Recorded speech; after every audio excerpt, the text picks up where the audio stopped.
নমস্কার, নতুন বাংলা থেকে বলছি সন্ময় বন্দ্যোপাধ্যায়। টেট নিয়ে যে সংকট তৈরি হয়েছে আপনারা সবাই অবহিত আছেন। যারা দীর্ঘদিন ধরে শিক্ষকতা করেছেন তাদেরও, যাদের 5 বছরের বেশি চাকরি বাকি আছে, তাদের সবাইকে 2028 সালের 31শে অগস্ট পর্যন্ত সময়সীমা বেঁধে দেওয়া হয়েছে। তার মধ্যে টেট পাস করতে হবে, তা না হলে তাদের চাকরি চলে যাবে। সেই সংকট নিয়ে আদালতে মামলা, পরবর্তীকালে রিভিউ পিটিশন, এবং সেখানেও রিভিউ পিটিশনেও কোনো সুরাহা না পাওয়ার পর সংকটে পড়েছেন 90,000 এই রাজ্যের প্রাথমিক শিক্ষক, এবং সারা ভারতবর্ষে প্রায় 20 লক্ষ প্রাথমিক শিক্ষক সংকটে পড়েছেন। একটা আশার কথা যে সংঘ ঘনিষ্ঠ একটি নির্দিষ্ট সংগঠন, তারাও ইতিমধ্যে আসরে নামলো এই বিষয়টা নিয়ে। সংগঠনের যে প্রতিষ্ঠানটি আছে ভারতীয় রাষ্ট্রীয় শৈক্ষিক মহাসংঘ, 18ই জুন দেশের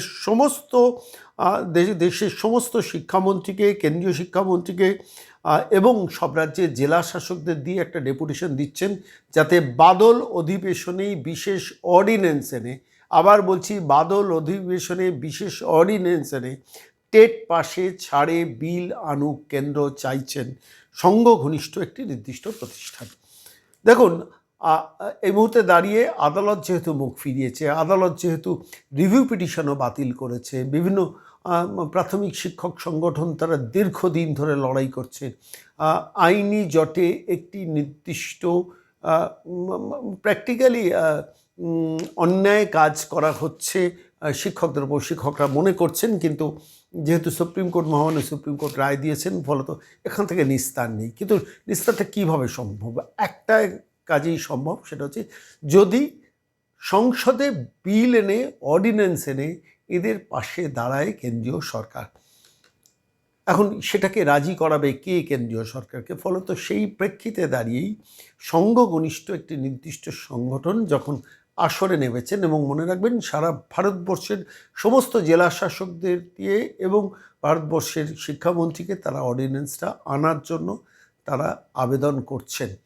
এই প্রেক্ষিতে দাঁড়িয়ে আমি দেখছিলাম যে এই নির্দিষ্ট সংগঠনের পশ্চিমবঙ্গের 90,000 সহ গোটা দেশের 20 লক্ষ শিক্ষক শিক্ষিকা যে চরম সংকটে পড়েছে, কেন্দ্রীয় সরকারের কাছে জরুরি ভিত্তিতে তারা হস্তক্ষেপের দাবি করছেন।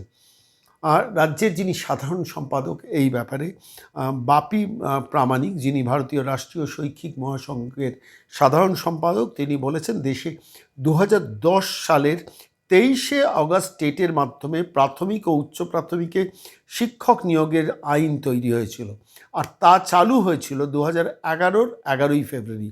অথচ national council for technical education, যাকে NCTE বলা হয়, গাইডলাইনে বলা হচ্ছে তার আগেও যারা শিক্ষক হিসেবে নিযুক্ত হয়েছেন তাদেরও টেট দিতে হবে।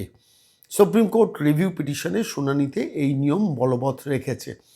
ওদিকে ওই সংগঠনেরই রাজ্য সভাপতি, যিনি আশিস কুমার মণ্ডল, তিনি বলেছেন 2025-এর 1 সেপ্টেম্বর সুপ্রিম কোর্ট এ ব্যাপারে প্রথম রায় দেওয়ার পরই আমরা সে বছর 15ই সেপ্টেম্বর জেলা শাসকদের মাধ্যমে প্রধানমন্ত্রী ও রাষ্ট্রপতির দৃষ্টি আকর্ষণ করি।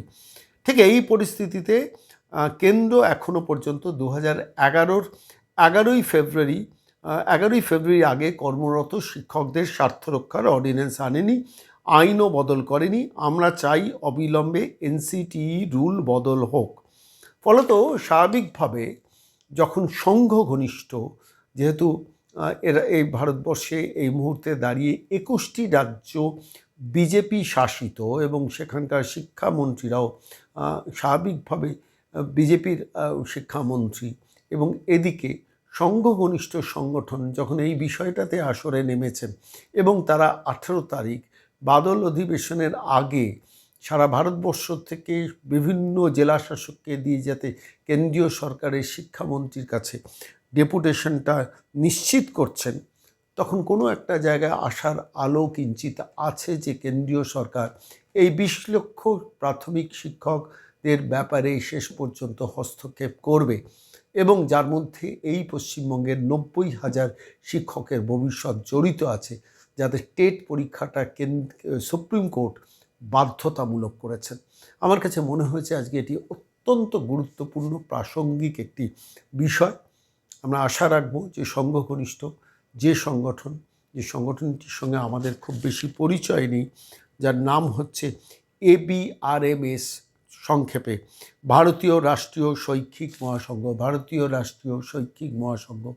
ফলত তাঁরা যখন আসরে নেমেছেন, নিশ্চিতভাবে কেন্দ্রীয় সরকারে যারা আসীন রয়েছেন তাদের সঙ্গে আলোচনা করেছেন। নিশ্চিতভাবে ভারতবর্ষের শিক্ষামন্ত্রীকে যখন ডেপুটেশন দিচ্ছেন, নিশ্চিতভাবে তাদের সঙ্গে প্রাথমিক আলোচনা তারা অন্তত সেরে নিয়েছেন বলে আমরা আশা করছি।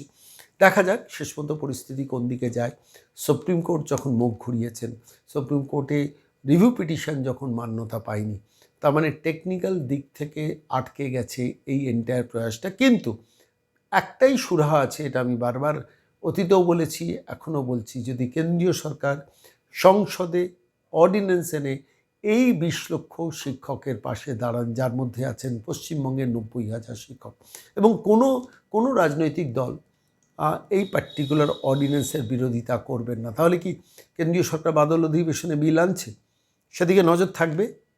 এবং আমরা আশা রাখব সংঘঘনিষ্ঠ এই সংগঠন অন্তত যে দাবিটা তুলেছেন, এই দাবিটাকে শেষ পর্যন্ত বাস্তবায়িত করবেন। শুধু 20 লক্ষ শিক্ষক নয়, শুধু 90,000 শিক্ষক নয়, লক্ষ লক্ষ মানুষের আশীর্বাদ কিন্তু এই সংগঠন পাবে যদি এটা তারা করে দেখাতে পারেন।